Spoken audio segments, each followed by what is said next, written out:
З Дмитром дедуля на коляді к сину. Так не йди, да йди. Леві старі ноги, а токи, як колоди, зробилися тяжкі і тверді. Нічого, город близько.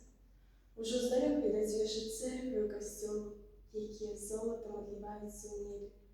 8 ури разнофасоновые, 8 гомон города доходит до її ушей. Скоро вже справдиться і опошнє жадання. У старих очах блиснув некий радостный огонек. Нічого, у сина почну, старі кості випрости. Гидким чином ніхто дарує до городового. На завтра, довідавшися, хто гэта, її син, адвели до його.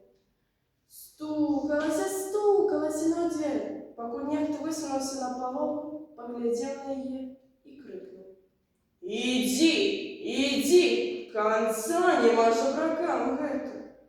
«Пустите, я до сына, дала в руках!» «Дала в руках? До сына? До Лавренція Кіприяновича?» «Ага, я мать його!»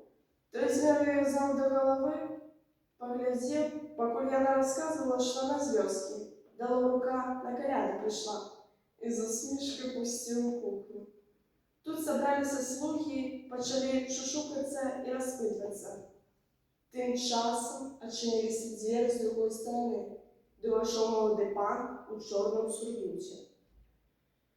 «А синок мой, а лаврушок мой!»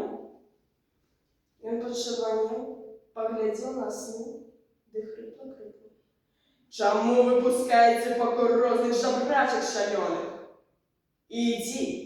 Иди, звернувся на її глухо, одрывисто.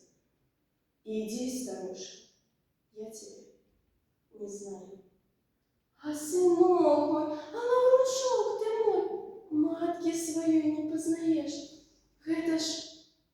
Ён празднув дверима і пішов